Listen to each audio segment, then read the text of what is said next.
नमस्कार मित्रांनो, polity bye Gopal sir या ऑनलाईन प्लॅटफॉर्मवर आपलं सहर्ष स्वागत आहे। आज काय बघणार आहे आपण तर सरकारी आयोग परीक्षेच्या दृष्टीने काय तर अत्यंत महत्त्वपूर्ण आहे।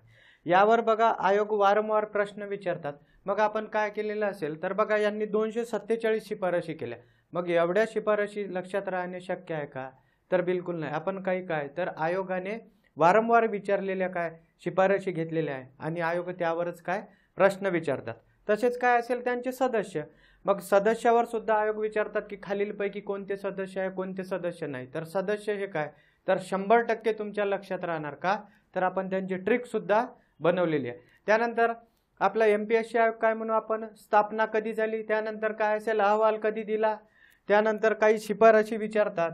वारंवार यावर प्रश्न पाहायला मिळतात। मग कंबाईन असेल राज्यसेवा असेल तर बघा आपण केंद्र राज्य संबंधामधील हा टॉपिक आहे। कोणता टॉपिक तर सरकारी आयोग। आता बघा सरकारी आयोग हा काय असेल तर केंद्र राज्य संबंधासाठी काय तर कोणत्या गव्हर्नमेंटने केंद्र सरकारने स्थापन केला। आधी काय लक्षात ठेवायचं बघा, केंद्र सरकारने स्थापन केलेला आहे। मग बघा राजमन्नार आयोग, यानंतर काय राजमन्नार आयोग झालेला आहे। त्यानंतर आनंदपुरम साहेब चा ठराव झालेला आहे। त्यावर काय तर त्यावर सहसा आपल्याला प्रश्न पाहायला मिळत नाही, परंतु बघा सरकारी आयोगावर खूपच वेळा प्रश्न विचारलेले आहे। मग बघा केंद्र सरकारने हा आयोग स्थापन केलेला आहे म्हणून यावर काय प्रश्न विचारले जातात। तसंच बघा स्थापना, आता बघा स्थापनेवर आपल्याला प्रश्न विचारतात। स्थापन कधी झालेला असेल 1983 मध्ये आणि अहवाल कधी दिला यांनी तर अहवाल 1988 मध्ये दिला।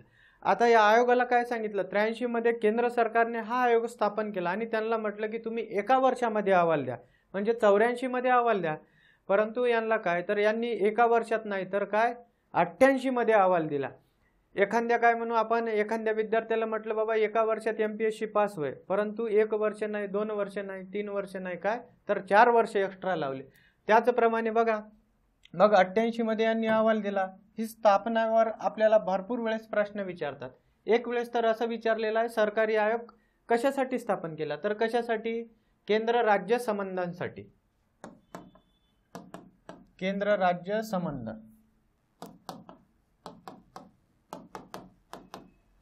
परत बघा यामध्ये 3 सदस्य आहे। मग आता हे 3 सदस्य आपण ट्रिकच्या माध्यमातून लक्षात ठेवायचे। आधी आपण बघू कोणते सदस्य आहे।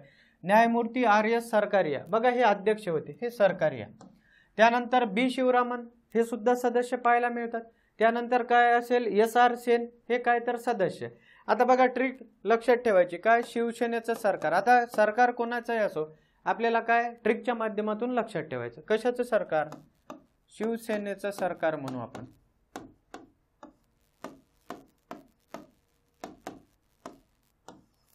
शिवसेनेचं सरकार। आता शिव वरून बघा शिव म्हणजे काय तर B शिवरामन, सेन म्हणजे काय तर बघा SR सेन आणि सरकार म्हणजे काय तर सरकारिया। खूपच असं काय खूप अशी काय आपल्यापाशी ट्रिक आहे।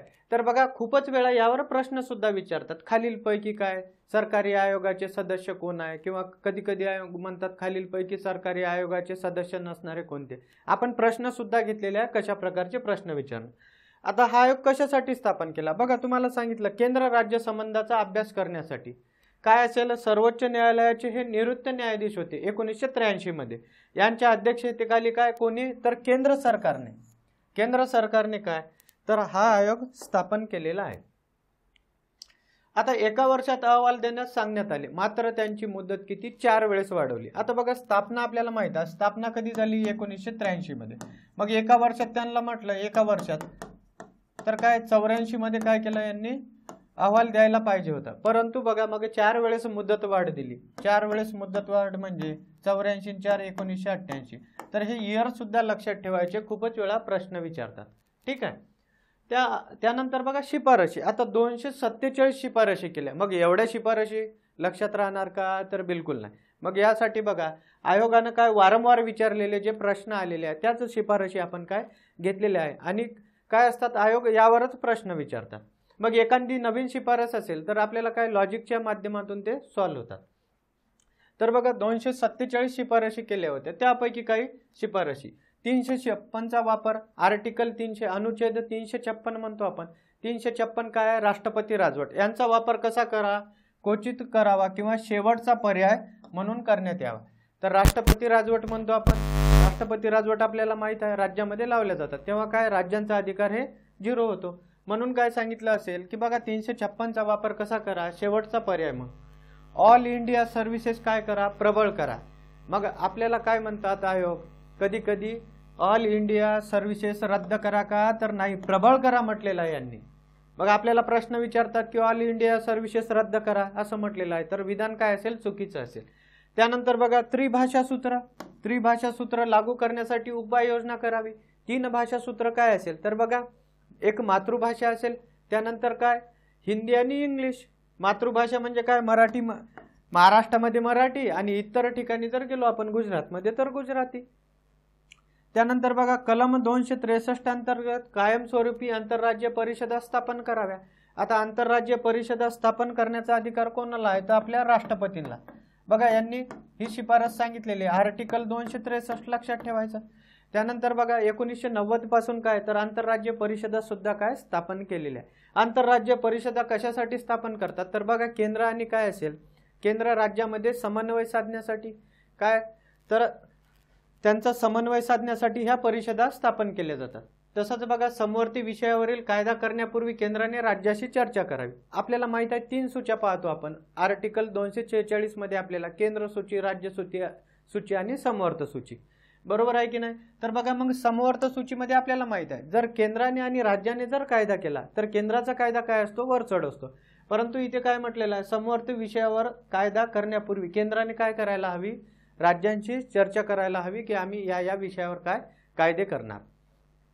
तसंच बघा विधानसभेत बहुमत असेपर्यंत राज्यपालांनी मंत्री पद किंवा काय म्हटलेलं आहे, मंत्री परिषद बरखास्त करू नये. मंत्री परिषद म्हणजे काय, तर विधानसभा बरखास्त करू नये.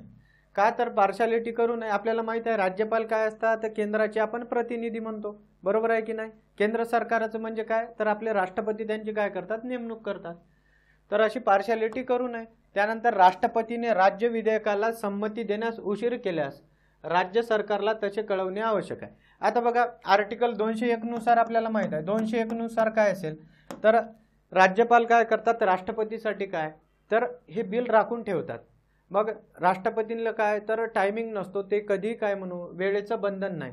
तर मग जर राष्ट्रपती काय करत असेल, वेळ लावत असेल राज्य विधेयकावर, तर त्यांना काय, तर त्यांनी यावर म्हणजे काय होणार की बघा वेळ म्हणजे कळवणे, कधी संमती वगैरे देणार आहे. तर आपल्याला माहित आहे नुकतंच काय न्यायालयाचं डिसिजन आलेलं आहे आणि न्यायालयाने सुद्धा सांगितलेलं आहे की काय लवकरात लवकर आता आपल्याला माहित आहे लिमिटेशन सुद्धा काय, तर न्यायालयाने घातलेले आहे. तसंच बघा आकाशवाणी व दूरदर्शन यांच्या कार्यांचे काय करा, विकेंद्रीकरण करावे. आकाशवाणी आणि दूरदर्शन यांचे काय करा, विकेंद्रीकरण करावे. त्यानंतर राज्यपालांबाबत आता ही इथे आलं, केंद्र राज्य संबंधात दुरावा येण्यास राज्यपाल पद कारणीभूत. आता बघा त्यांनी काय म्हटलेलं आहे, केंद्र आणि राज्यामध्ये जर वाद निर्माण होत असेल तर राज्यपाल हे काय कारणीभूत आहे. परंतु बघा राज्यपाल पद रद्द करण्याची मागणी त्यांनी फेटाळली. त्यांनी सांगितलं की काय वाद निर्माण करण्यास राज्यपालाचे कारणीभूत आहे, परंतु राज्यपाल पद रद्द करा म्हटलं का त्यांनी, तर नाही. त्यानंतर राज्यपालांची नेमणूक करताना काही त्यांनी अटी सांगितलेल्या आहे. राज्यपालांची नियुक्ती करताना काय संबंधित राज्यांच्या काय मुख्यमंत्र्याचा सल्ला घेण्यात यावा. काय घेण्यात यावा, सल्ला घेण्यात यावा. काही क्षेत्रात तो तज्ञ असावा. कोण तज्ञ, तर राज्यपाल.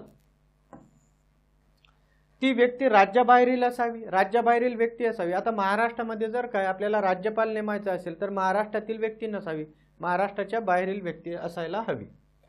ती व्यक्ती अलीकडच्या काळात काय राजकारणाशी काय संबंधित नसावी, राजकारणापासून काय तर ते दूर असायला हवे.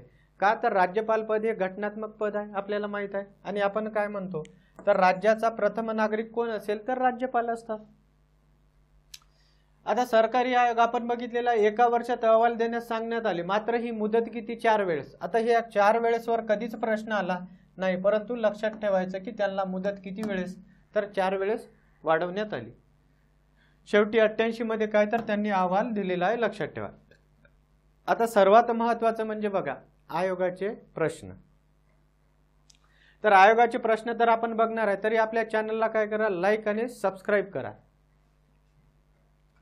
केंद्र व घटक राज्य यांच्या संबंधातील संबंध सुधारण्यासाठी 1983 मध्ये भारत सरकारने कोणत्या आयोगाची नेमणूक केली? तर बघा क्लर्क मेन्स 2019ला. तर आपल्याला माहित आहे 83 मध्ये कोणता आयोग असेल? तर 83 मध्ये आपल्याला माहित आहे स्थापन कधी केलेला? 1983. अहवाल कधी दिला? तर 1988. सरकारी आयोग म्हणतो आपण. ठीक आहे. राजमन्नार सुद्धा काय केंद्र राज्य संबंधासाठी होता, परंतु भारत सरकारने नाही. तर हे कोणत्या सरकारने स्थापन केला होता राजमन्नार आयोग? तर आपल्याला माहित आहे तामिळनाडू सरकारने, DMK 1969 मध्ये. आता सरदार सुवर्णसिंह समिती आपल्याला माहित आहे. सरदार सुवर्णसिंह समिती कशासाठी असेल? तर मूलभूत कर्तव्यांसाठी ही समिती काय स्थापन केली होती. सरदार सुवर्णसिंह समिती म्हणतो 42व्या घटना दुरुस्तीने काय तर मूलभूत कर्तव्य ऍड केलेले. तसंच बघा प्रश्न क्रमांक 2, सरकारी या कमिशन हे खालीलपैकी कशाशी संबंधित आहे? कधी विचारलेला आहे? STI mains October 2022. तर बघा एवढे इजी प्रश्न कधी कधी विचारलेला आहे. केंद्र राज्य संबंधासाठी काय? तर अज बरोबर असणार. निवडणुका सुधारण्यासाठी, बँकिंग व वित्तीय विभागासाठी का? तर बिलकुल नाही. सरकारी आयोग यासाठी अनुकूल होते कंबाईन गट 2021.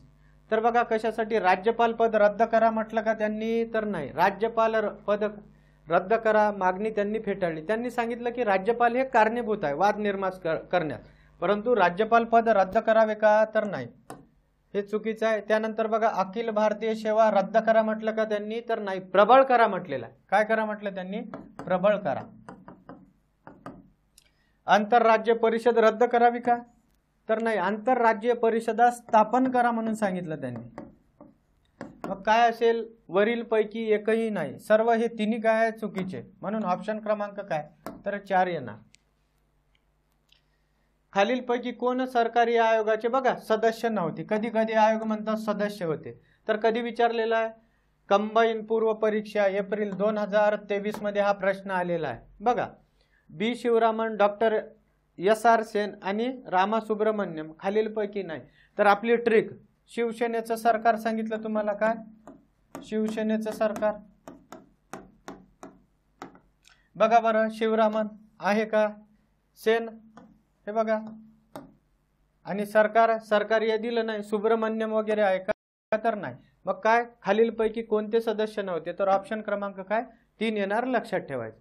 असेच प्रश्न बरेच वेळा आयोगाने विचारलेले आहे. तर ठीक आहे मित्रांनो, विविध अशा काय आपल्या बॅचेस अवेलेबल आहे. त्यानंतर काय असेल आपलं टेलिग्राम चॅनल सुद्धा आहे पॉलिटी बाय गोपाल सर म्हणून. ॲप सुद्धा आहे आपलं काय पॉलिटी बाय गोपाल सर म्हणून. त्यावर विविध अशा बॅचेस अवेलेबल आहे. तर भेटूया नेक्स्ट टॉपिकमध्ये. धन्यवाद.